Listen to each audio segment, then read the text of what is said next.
Hello, welcome. Welcome to the German Marshall Fund of the United States. We are very excited to have an event today talking about the successful digital transition, making the digital transition work from the Portuguese to the Slovenian EU presidency.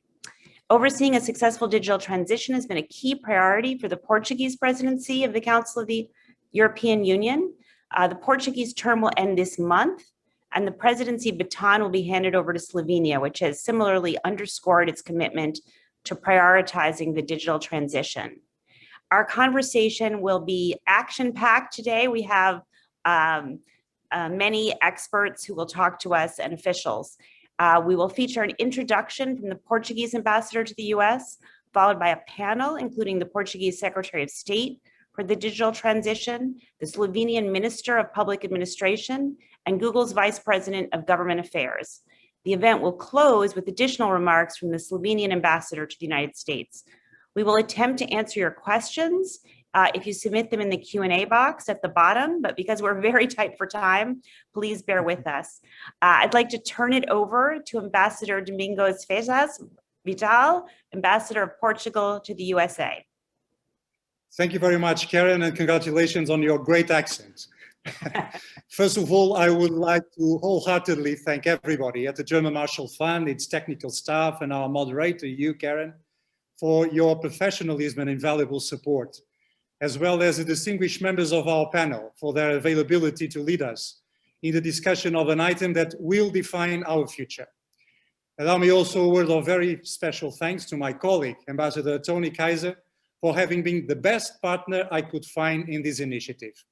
Last but not least, my deep thanks to all of you who are joining us today, in particular to those who've been following since the beginning the various events we've been holding to mark this Portuguese presidency of the EU Council. This is actually the fourth time Portugal is holding the presidency of the Council. Our past three presidencies led to the approval of the treaty that still governs the EU, the Lisbon Treaty, to the strategy that defined the EU's economic and its social objectives until 2020, the Lisbon Strategy, and to the currency now shared by 19 member states, the euro. This time, once again, our presidency's priorities will be determined by the need to respond to more immediate circumstances, such as the pandemic and the economic recovery, and to the challenges of the future, including the green and digital transitions and their social impact. It is our firm belief that cooperation between the US and the EU is crucial for both sides to address all these topics in the most effective way. We believe that our very intense program of activities, including the different webinars we held throughout the Portuguese presidency in particular, clearly showed that we will always build back better if we work together. That applies also to the impact of the constantly evolving and unstoppable digital transition we all face. The Portuguese Secretary of State for the Digital Transition will have the chance to go deeper on the contribution of the Portuguese presidency to securing Europe's digital autonomy in line with the European digital strategy. That means ensuring that the EU is able to rely on a single set of rules applicable across the continent, aiming at creating a safer and more open digital space with European values at its core, and establishing a level playing field to foster innovation, growth, and competitiveness, both in the European single market and globally. On the 1st of July, the baton will be handed over to the skillful hands of the Slovenian presidency. Portugal wishes our Slovenian friends the very best, knowing that, as with all presidencies, their success is also our success. Finally, a very last note to invite you to stay tuned after our webinar for a concert of Portuguese jazz based on the folk music from Madeira. That's the beautiful region where the Madeira wine comes from. The wine that the founding fathers of this great nation selected to toast the newborn country in 1776. Today, as ever, our toast is to the transatlantic bond that is part of our identity as a proud European Atlantic nation, and that the German Marshall Fund has been promoting with such diligence and ability, and of course, to the incoming Slovenian presidency. Cheers. Back to you, Karan. Thank you so much, Ambassador, for your gracious remarks and your informative introduction. We're very grateful. I'd like to welcome our panel, and I will now proceed to butcher everyone's name. Please forgive me. We will have André de Aragão Azevedo. Did I get that somewhat right? The Secretary of State for the Digital Transition, Republic of Portugal. I'm going to just say everyone's title, and I'm going to ask you to say your name. Minister of Public Administration, the Republic of Slovenia, and the Vice President, Government Affairs and Public Policy of Google. And we'll have a moderated question and answer, followed by taking your Q&As, if you would submit them at the bottom of the screen where it says Q&A. So I will just start it off with a question, and then if you could please let our audience know how you pronounce your name yourself. I'm going to start where many Americans, I think, are very interested, which is following a productive G7 meeting and the US-EU summit, which included the creation of a trade and technology council, but overall technology and the digital transition were very much front of mind. We're very curious what you each think that the role of the EU presidency is in continuing to nurture transatlantic cooperation on digital issues. And I'd like to start with you, the Portuguese Secretary of State for the Digital Transition, since you've been managing these issues so successfully. Thank you very much, Karan. Good morning to everyone. Bom dia from Portugal. I'd like to start by thanking for the invitation from the Portuguese Embassy in Washington, specifically to my dear friend, Ambassador Domingos Fezas Vital, and also the German Marshall Fund for organizing, together with the Portuguese Embassy in Washington, this important webinar. I think we are in an important momentum, which is the end of this intensive 6 months of activity during the Portuguese presidency of the European Council, and we do believe that we were able to be consistent with the political priority we wanted to give to the digital agenda. In fact, some major achievements were able to be achieved, to be granted. We basically were able to evolve in very significant files that were under discussion for several years. I'm talking about the privacy directive that we were able to evolve and to close that file. We were able to have significant progress in terms of Digital Services Act and Digital Market Act on those files that are also on the edge of reaching a strong consensus, and finally being able to, we expect in the medium term or short term, being able to enter into force. And we were also able to evolve in terms of assuming the importance for the European Union of the principles and the values that we share with the United States, and that are very important also to be applicable in the digital context. We were able to sign a Lisbon Declaration on the Digital Assembly during June. That was basically a commitment that we have assumed as a whole to the 27 member states to use this or to put in place this motto of digital democracy with a purpose, which I believe is something that we together share with the United States, despite any slight different angles or slight different perspective that we might have, in particular in some areas.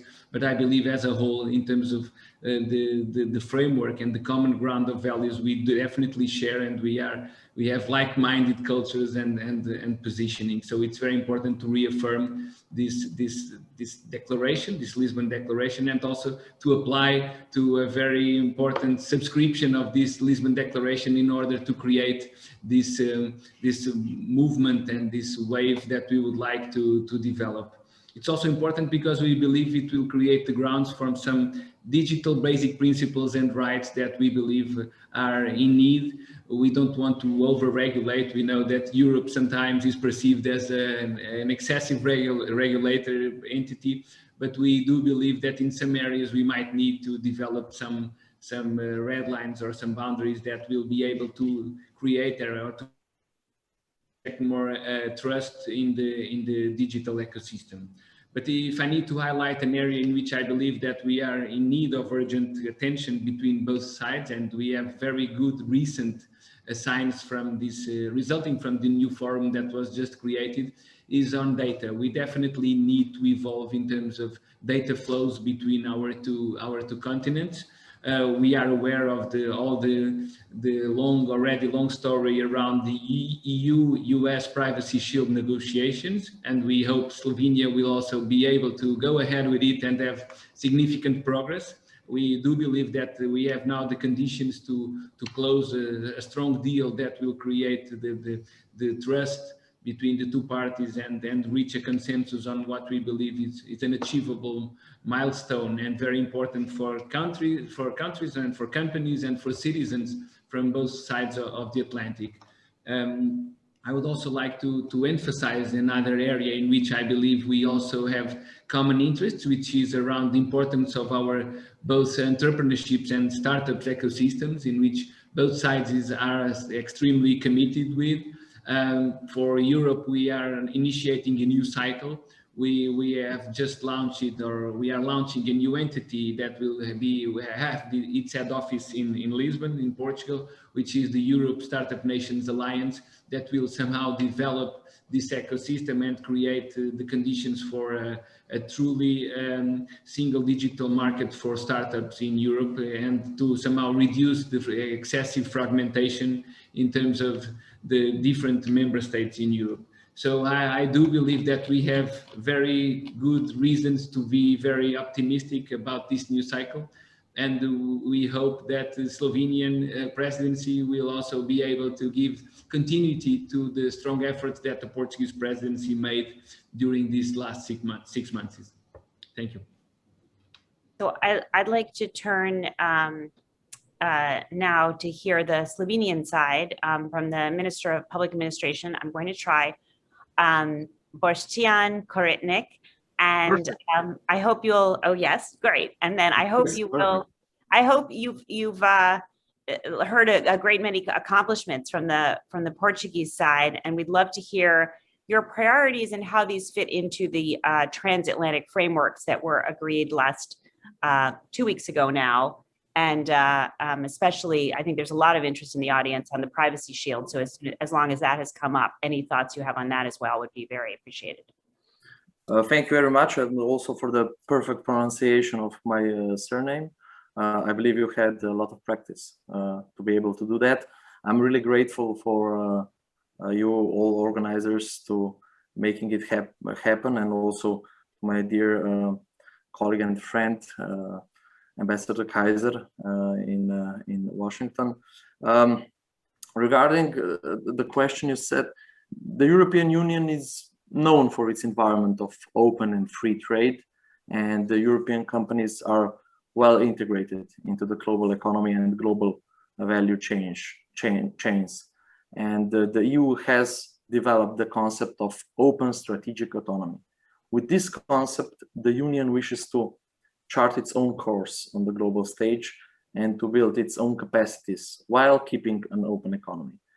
And the digital transformation and innovation of the Union will be possible only if Europe remains open to new technologies and digital solutions and harnesses the transatlantic partnerships.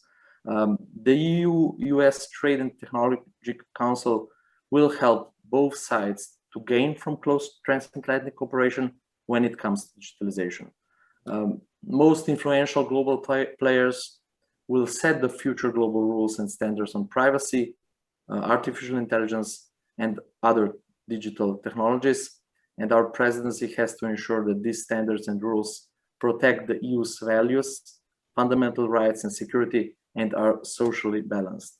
And as dear Ambassador Fezas said, I thank him for his kind words, and I agree. the Slovenian success will be the success of us all. So we strive to reach as much advancement in the area as possible.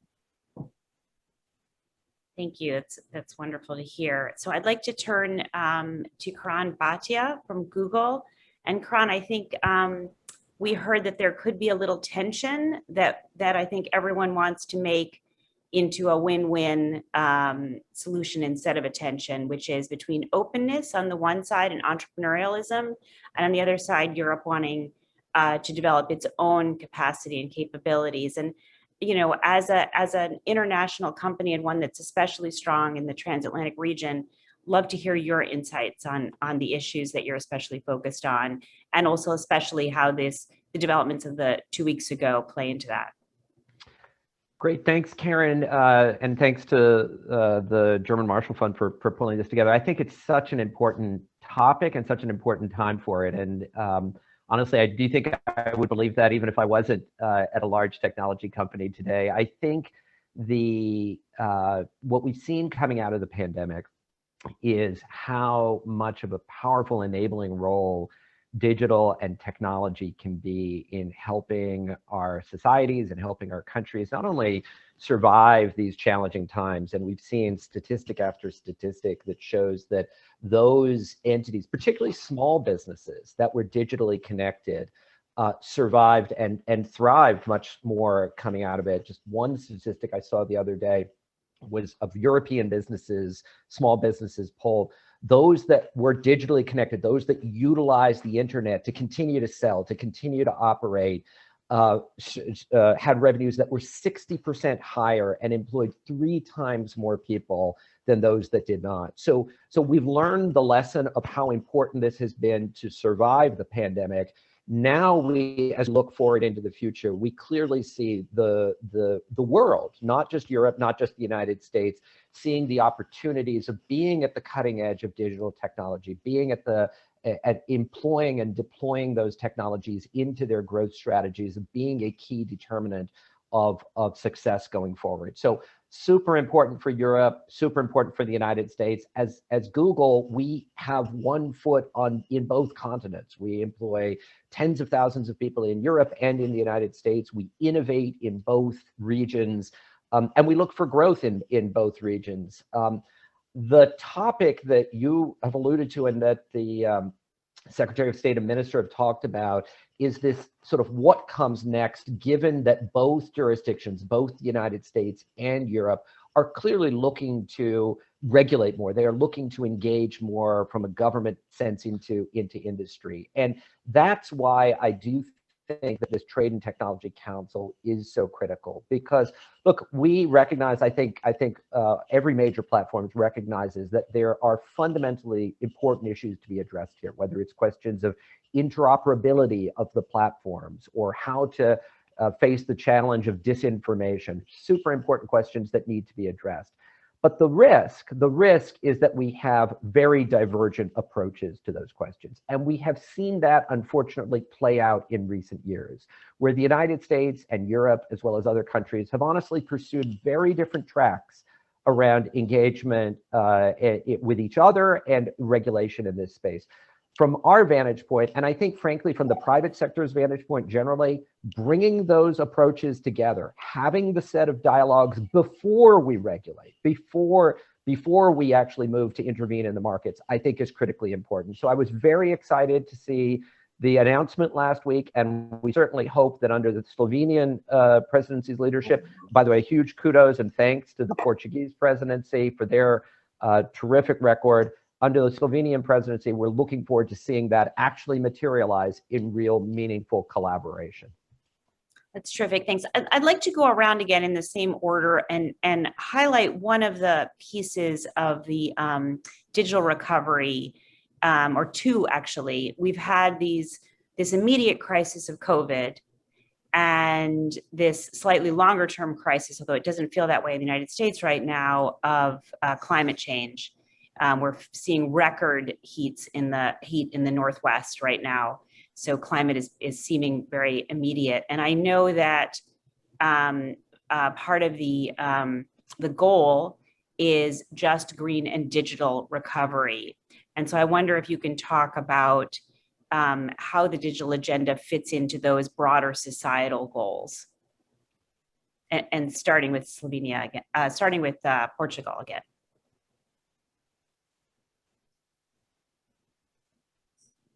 Thank you, Karan, for that question. I'd like just to make a quick remark on the comment from Karan Bhatia. It's very interesting that he mentions the importance of investing in terms of incorporation of technology and differentiation of the human resources when we are dealing with such a serious pandemic crisis and economic crisis. We have conducted a study during our pandemic crisis in the last months to assess the performance, the economic performance of our startups ecosystem. And it was very interesting to see how they were in counter cycle and able to grow even in economic crisis. And the only explanation we can identify is that they have much more differentiated human resources with people highly skilled. And at the same time, they incorporate natively in their business models technology. So these two factors are basically the recipe for success, and they were much more agile in responding to the urgent needs. Going to your question, obviously this twin transition between green and digital is a top priority. It was assumed during our presidency. We very clearly identified these two areas of strong investment, both at the national level and at the European level. And we do believe that we were able to develop some significant progress, namely through the approval of financial instruments, namely the Recovery and Resilience Program funding, that will be able to invest and co-invest with these two priorities in mind, the green and digital agendas. They are the result we expect to achieve. And they were designed in order not only to respond to the specific situation we are facing at this specific momentum, but also to contribute to an acceleration and a transition in terms of economic model to a much more competitive one. We do believe that sustainability and the digital have the total interdependence, and we can benefit from each other. They ignite each other if we address them together. And that's what we are trying to do, and what we try to do during our presidency in terms of creating the conditions for the Europe as a whole and each member state individually to assume this political priority. This is what I would like to comment at this moment. So Minister Koritnik, maybe you can talk about all three of these issues, the entrepreneurship and also the green and the just. Thank you. Of course, Slovenia's main priorities during the EU presidency will be the Union's resilience to crisis, the debate on the EU strategic autonomy and the recovery of the European economy based on the digital and green transition. On the subject of the EU's resilience to crisis, Slovenia will pay particular attention to preparedness for pandemics. We hope there will be none, but still. We will focus on building the European Health Union and strengthening the EU's capacity to ensure the availability of vaccines, medicines, and medical equipment. We will attach particular importance to the timely adoption and quick implementation of recovery and resilience plans. We will, of course, stay committed to the green transition. We will have to tackle, and we will tackle climate change in order to make as much progress as possible in discussions on climate and energy legislation to achieve the EU's ambitious target of reducing greenhouse gases by 55% by 2030. With regard to the EU's digital transformation, our presidency will focus on the regulations on digital services and markets, which aim to establish global standards for the regulation of online platforms. We will also emphasize strengthening of cyber resilience to possible large-scale cyber attacks. You had a lot of those in the US lately. Yes, and we do. It showed to the public, unfortunately with a bad example, but still how needed that is, to focus on this issue. Priorities in the area of digitalization also include ethical, human-centered artificial intelligence, improving connectivity, developing secure and efficient digital infrastructure, including 5G, safe and open web and cyberspace, not to forget improving digital skills, accessible digital public services, and creating a favorable environment for the development, testing, and use of new technologies. The areas of artificial intelligence and data will be especially important for digital transformation and also EU autonomy. And during our presidency, the number of legislative files will be quite substantial, even though Portugal made a great effort and has great results in the past 6 months. So we will focus on several acts: Artificial Intelligence Act, Data Governance Act, Digital Services and Markets Package, Roaming Regulation, where Portugal indeed made great progress, and also the NIS2 directive, the high common level of cybersecurity across the Union, the measures regarding that. Our presidency will consider these legislative acts as a matter of priority and will strive to reach as much progress as possible in the Council. And also we will organize a significant number of high-level conferences on digitalization and cybersecurity. That's wonderful, and the German Marshall Fund, you know, would love to help you with that and partner in whatever way we can, because, as you say, these are so important. Karan, maybe you can talk a little bit as well about the green aspect and the just aspect of the recovery and how the digital transition can help rather than hurt.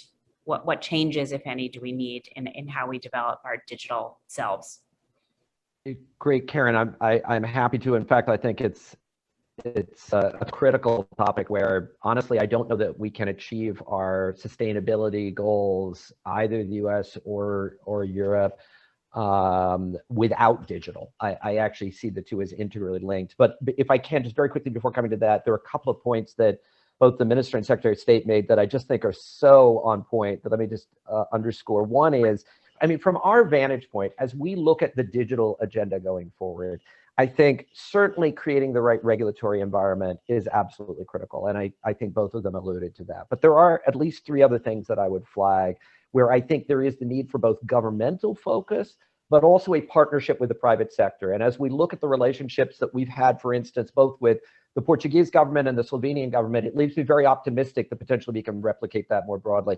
And the 3 very quickly are: 1, skilling, because it doesn't matter how much you do, if you don't have people who are digitally skilled, you're not going to achieve it. And so the work that we've done, for instance, with the Portuguese government as Google in training more than 100,000 Portuguese individuals on digital skills, or the work that we've done around creating certificate programs for people to be qualified to work in digital jobs, I think is a key example of that. The second is capital. I mean, we do need, particularly for startups, to ensure that there's capital available for small businesses and startups. We've been very proud of the partnership we've launched with the European Investment Fund, where we've taken $25 million to invest specifically in partnership with the EIF in small businesses and European businesses, getting those startups running, getting them globally competitive.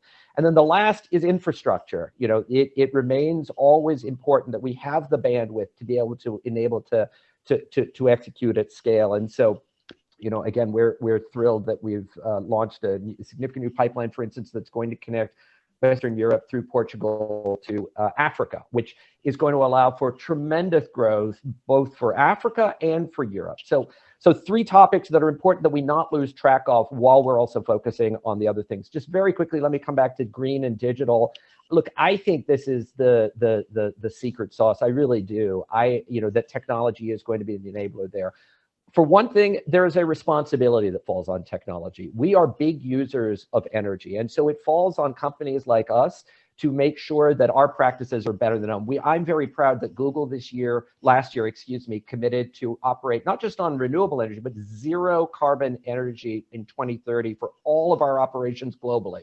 So this isn't offsets. This is the way we run our business. It's a standard that we would hold others up to and hope they match. the real interesting thing is the product side. How do you innovate new products that are going to drive that mentality in? And just to give you an example, what we've been doing, for instance, with Google Maps, where today we will adjust distances to reflect carbon emissions that you might based on the slope of the road, as simply an example, or bicycle lanes and showing those as viable alternatives. You know, these are the kind of product innovations that can change the way people actually act day in, day out, and I think help achieve some of the fundamental goals. So I'm super excited about this space. I'm glad you raised it. It's terrific. I'm going to ask one more question, and then we'll see if we can get some audience Q&As. Please submit any questions through the Q&A box at the bottom of your screen. We've heard mention of AI and also privacy.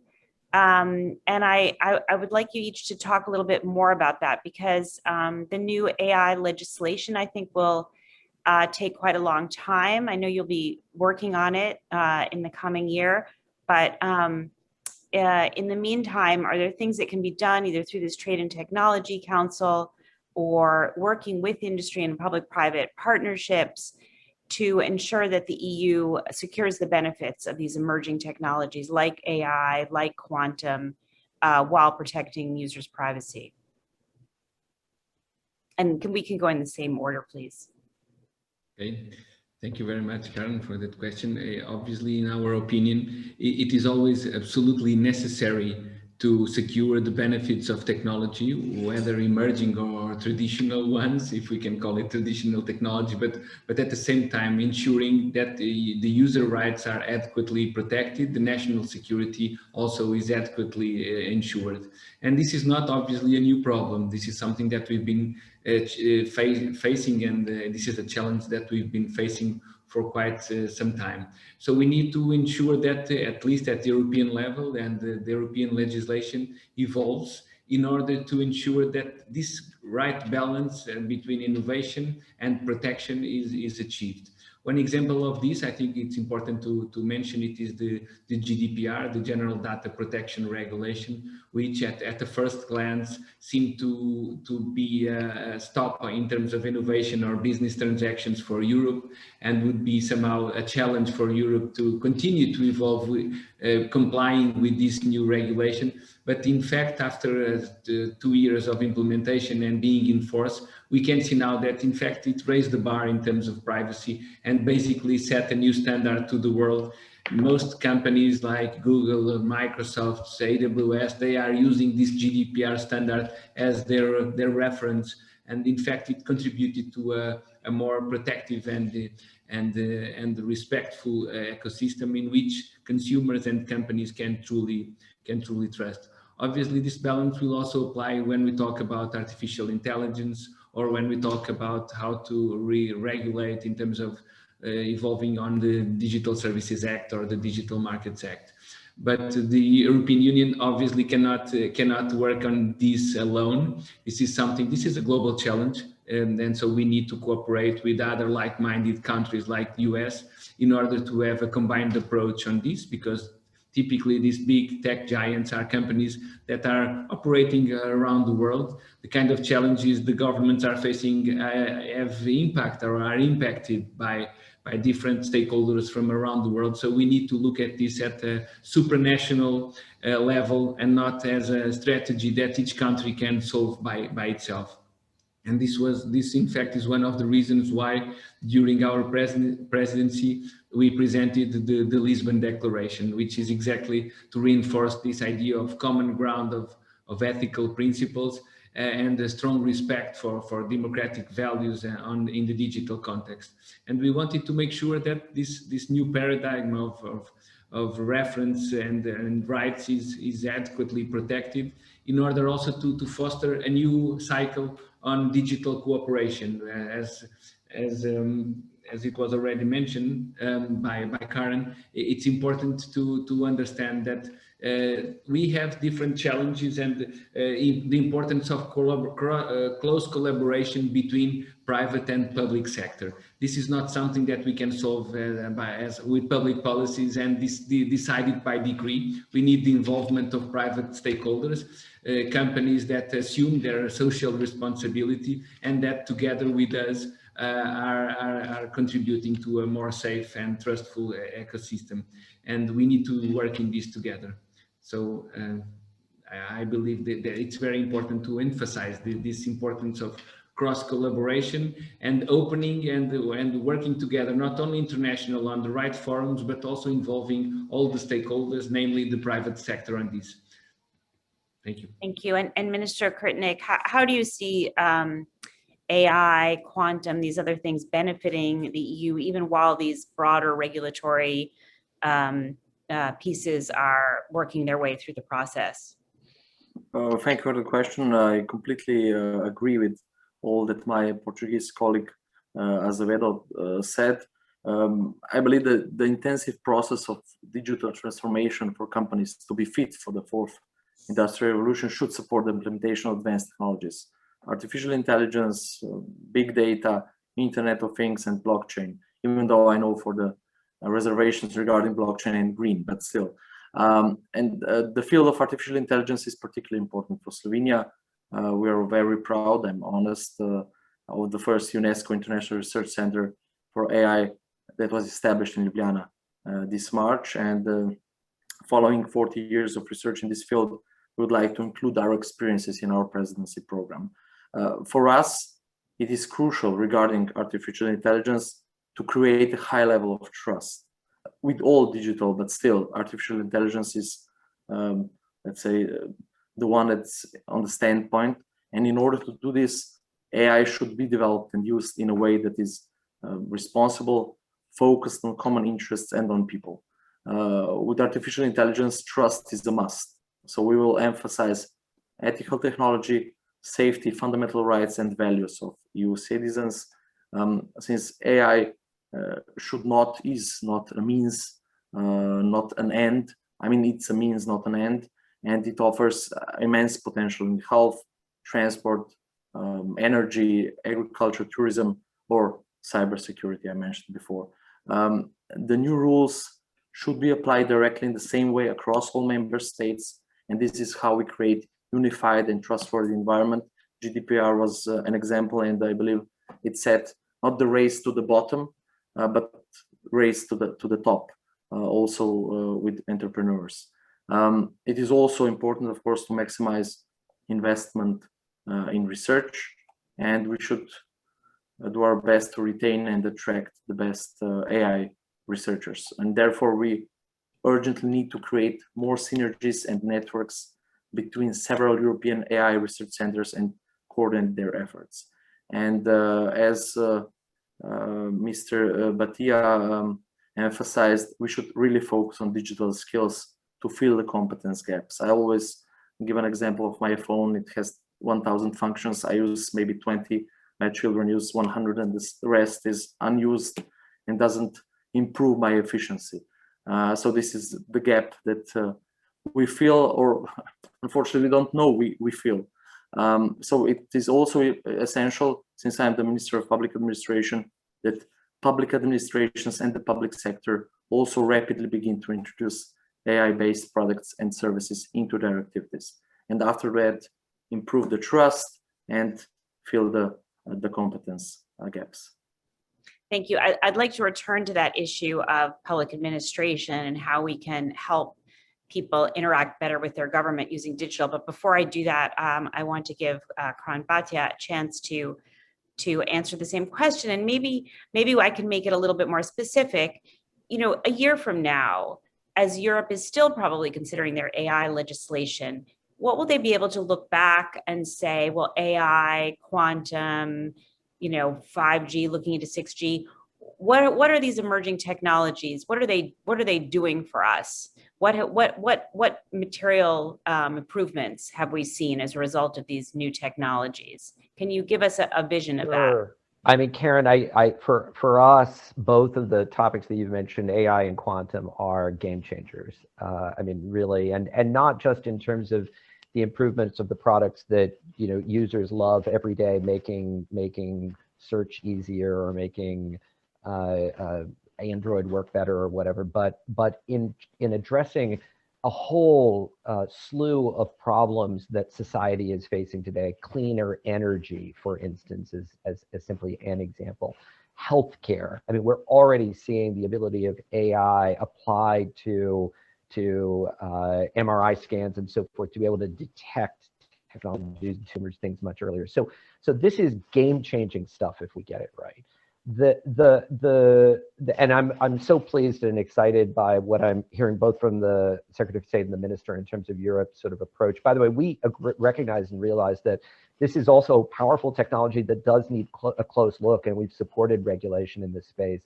But if I can, I think when you know, the future, your question is a very good one, which is what is it going to look like a year from now? And I think in no small measure, it will depend upon, and the approach and the investment will depend upon what the regulatory climate more broadly looks like. And I will say, I think one vision of this is a closely coordinated regulatory transatlantic centered around trying to address real challenges, but also trying to allow for space for products to be innovated to the economic benefit of European firms, American firms, and firms around the world. The other end of the spectrum, we are seeing some concerning signs, and not with respect to AI necessarily specifically, but more broadly, about the rising tide of protectionism and populism that we see informing policymaking. And even with respect to, let's say, the DMA, we've seen some, frankly, unhelpful rhetoric around how this would just look to target American firms or target big firms that you know, are headquartered in the United States. That's not a useful approach, I think, to take. And I applaud and appreciate the leadership of both the Portuguese and Slovenian presidency in rejecting that sort of protectionist notions. But I think it is critically important, if we are to gain the benefits of AI and of collaboration, we need to be looking not at strategic autonomy, not at digital sovereignty, but at strategic interdependence. And I think that is the challenge that we really face on both sides of the Atlantic going forward. That is the challenge. And so I wanted to return back to you, Minister Koritnik, because you raised the issue of public administration and advancing the digital transition to help our citizens interact better with the government. And I'd love to hear what kinds of thoughts you have about the role of the EU presidency in advancing the digital transition in public administration and how this will proceed. Well, thank you. Well, it is a great challenge. We know we have to motivate people to use public services, and we have to motivate public officials to create those services. Like I said before, trust is really a must. I saw that with the COVID tracing apps. I mean, which are not tracing apps, but the word tracing made a huge noise in the public, and we had a lot of problems implementing the solutions only due to the word tracing that was used. So we tried to rename it, but the damage was already done. So we saw in that example how important it is to communicate well with the citizens, how to present them their, let's say, advancement of using digital ways to communicate with the government. We also have a problem now that we are implementing the so-called COVID passport, and we said all the citizens have to have a certificate, digital certificate, in order to present themselves online. And we had complaints from experts all over. Why don't you allow video authentication? As with KYC, we know some crypto companies or crypto exchanges allow video authentication. Even some international banks allow video authentication, and all the experts, the public went bazooka with, why don't you allow that? And it's hard to explain to the people that when you open your account to trade with stocks or bonds or whatever, or to deal with your own money, you always deal with your own money. You're responsible for that. You give a positive amount in the bank account, and then you deal with that. You don't go into the minus. the banks wouldn't accept the danger of losing their own money. The same with stocks. When you trade with stocks, you trade with your own stocks. And it's hard to explain to the people that when you deal with personal data, the government is responsible. Can you imagine when you got your money stolen? You can always, the insurance company can return the money. How can you return your position if somebody would know that you were in a mental hospital for 20 years or whatever, 2 years, with all due respect and with no bias, but still it's a matter of stricter regulation and stricter responsibility for the government. And what we have to do is explain, teach, motivate. There was a joke going on with the COVID apps. If we offer 10 euros to everyone who would download that, they would have no issue, no question about it. But since it was free, it was a problem. So I think what the government and the EU has to do, it has to develop as many joint infrastructure or apps to help the European citizens to be a unified area, and it has to improve trust, and it has to combat fake news. That's what I think it's most important. Thank you. Yeah, I mean, so I went to graduate school at Harvard in public policy, and one of the first things we learned is the experience that a citizen has when he goes to get a driver's license at the Motor Vehicle Bureau is how he thinks of all of government. And it seems that now when we are facing a crisis of democracy, and we want to show that democracies work, this issue of how citizens interact with their government is incredibly important. And one of the things that we've learned in some of the work at GMF Digital is the leadership of some European countries. Estonia and Denmark are the ones that come to mind that really have pioneered digital identity and, various e-services. So it'll be very interesting to see how the EU presidency advances this, and I think the US has a great deal to learn. Do either of the other two panelists have anything they want to add on public administration?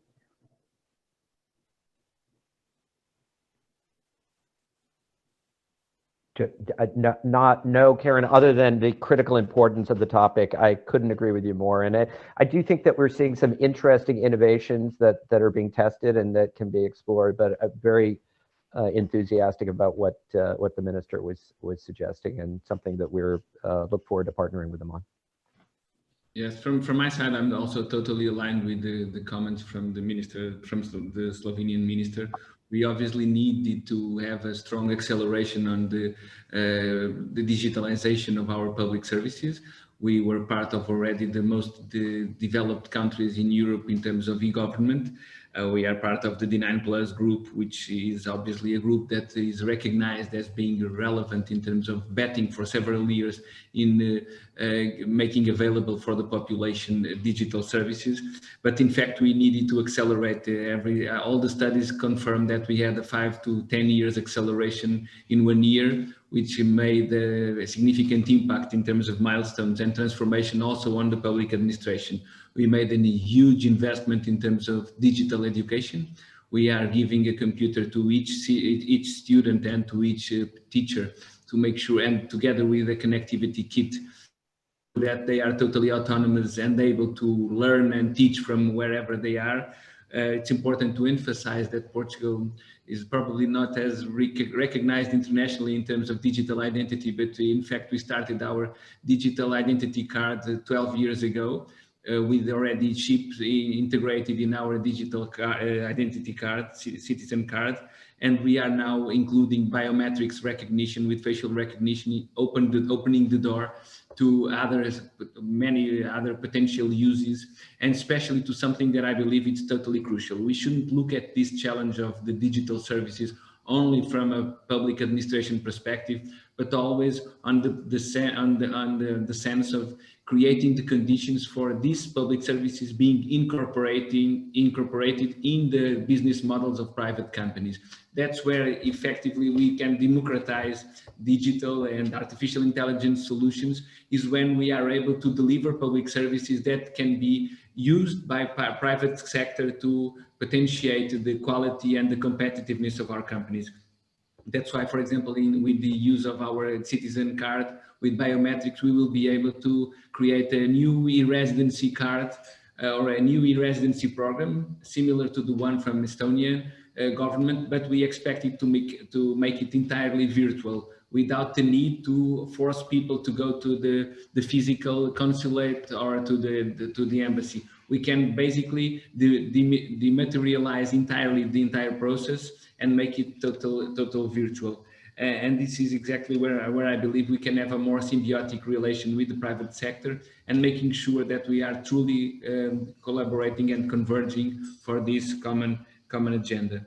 But of course, in terms from the public perspective, which is what we can somehow regulate easier, we have some challenges, namely how to adapt the public procurement. We need to change some rules, because we are aware that typically the public procurement frameworks were developed and designed for a different paradigm and for a different context. And so we need to adjust it when we think about cloud usage, when we think about making contracts around AI implementations. Obviously, this requires a knowledge and qualifications that sometimes we lack in the public sector, and also the strong competition from the private sector, and the challenge of retaining talent in the public sector, because it's difficult for us to negotiate and to be able to develop all this very ambitious agenda if we don't have the right resources from the public side.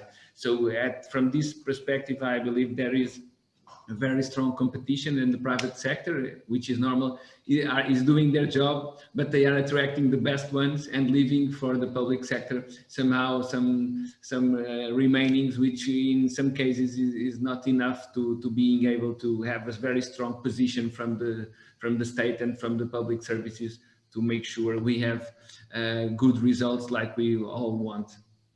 Thank you. That's great. I would love to have a separate event just on this question, and I'd love to hear about the Portuguese example and what your plans are, and also how we deal with some of the challenges of things like facial recognition, which pose all kinds of questions. I'm going to ask one more question and then turn it to the ambassador. There's been a renewed interest in the United States in this term that used to be forbidden, industrial policy. And we've seen the head of our National Security Council had spoken about it before the election, and the head of our National Economic Council just spoke of it recently. And we're discovering it all over again, that maybe we've always had a little bit of industrial policy, but maybe we should be more strategic, and maybe we should include our allies as we think about secure supply chains, and ensuring that we are competitive in emerging technologies. I know that the Portuguese presidency worked towards a goal of 3% GDP spending on research and innovation by 2030. And I'm wondering how those efforts fared, and then how will the Slovenian presidency continue to support research and innovation, and get Google, Karan, your perspective on that. So can we start, André? Can you tell us a little bit about that goal of 3% and how you see that it developed? Yes, this is obviously an ambitious goal. We are aware that specifically for our case, we still have a way to go. We are still far from the 3%, although we have evolved significantly, and we have close the gap in terms of EU average spending on R&D. But we do believe that this is the right way. We need to, if we want to increase competitiveness of the European economy, and in particular of our Portuguese economy, we need to incorporate more knowledge and more value in our production and all the chain value. And we need to make sure that we make it through the right way, which is based on knowledge.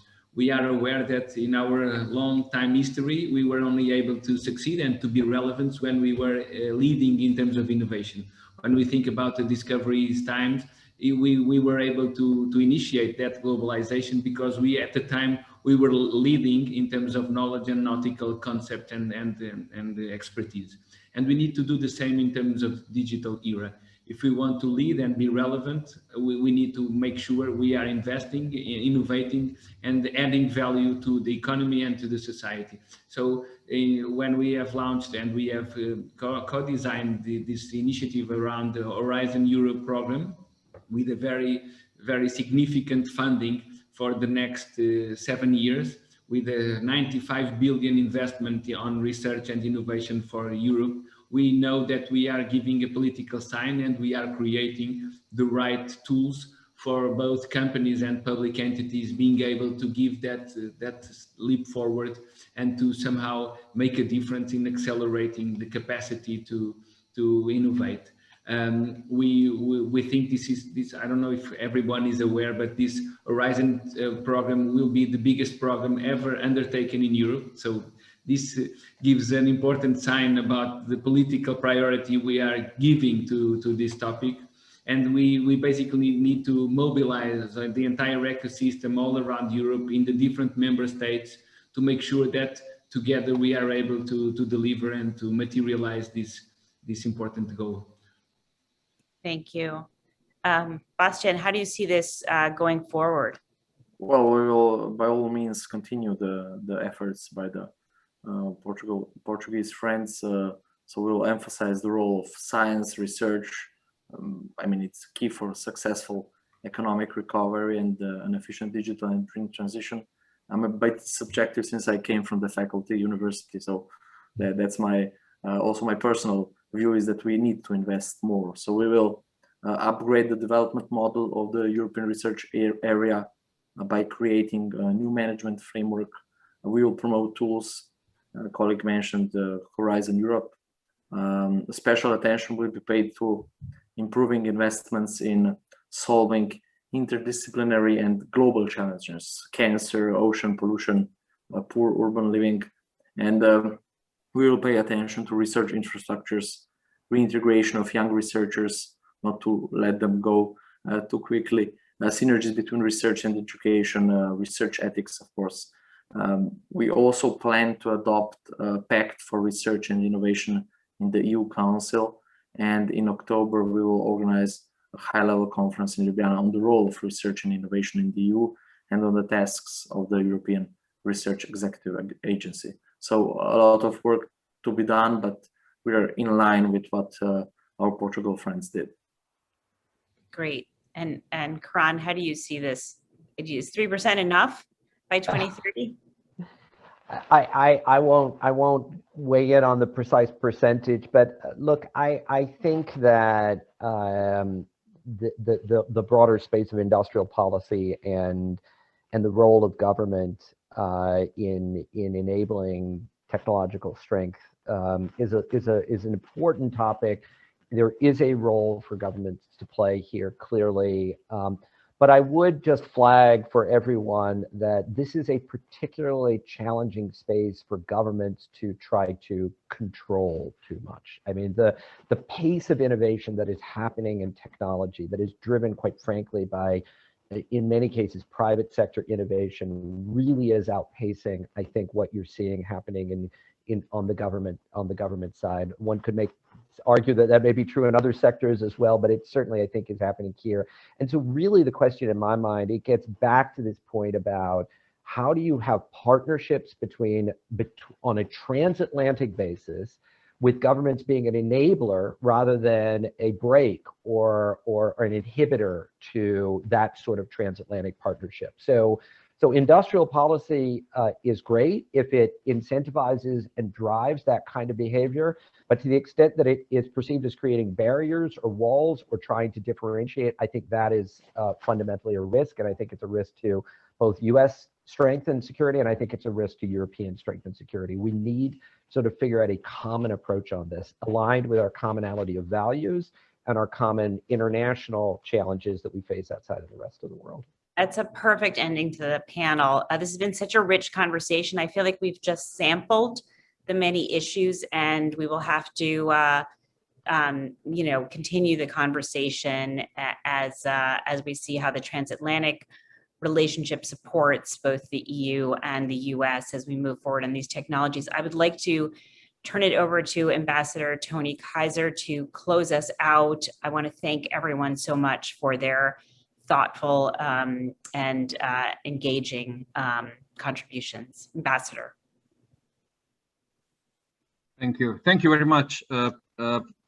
It's really difficult to be smart now at the end. I think everything was said is very important.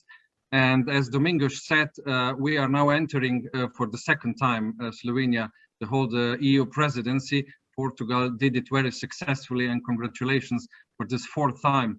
But we have some experiences from 2008 when the digital transformation was not so much in focus. Now we see that digital or accelerated digital transition is the key and crucial element for recovery of Europe, and I would say also of United States and the global economy. And this is the fil rouge or the main point which came out of today's discussion.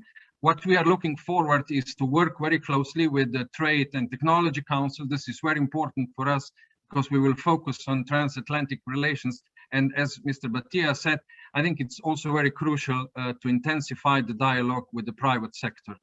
This is very important to establish a firm and human-centered global standards and regulations, because the technology now, we see that it's actually the main factor to define the competitiveness and the way of life which we humans, we hope we will live still on the human way, not in the digital way, so that we will keep people-to-people contact. So I would like to thank everybody, especially you, Karan, for actually holding this debate. And we are looking forward very soon to organize something together focused on the second coin of digitalization, and that is cybersecurity, because without security and safety, there is no development. So thank you very much once again.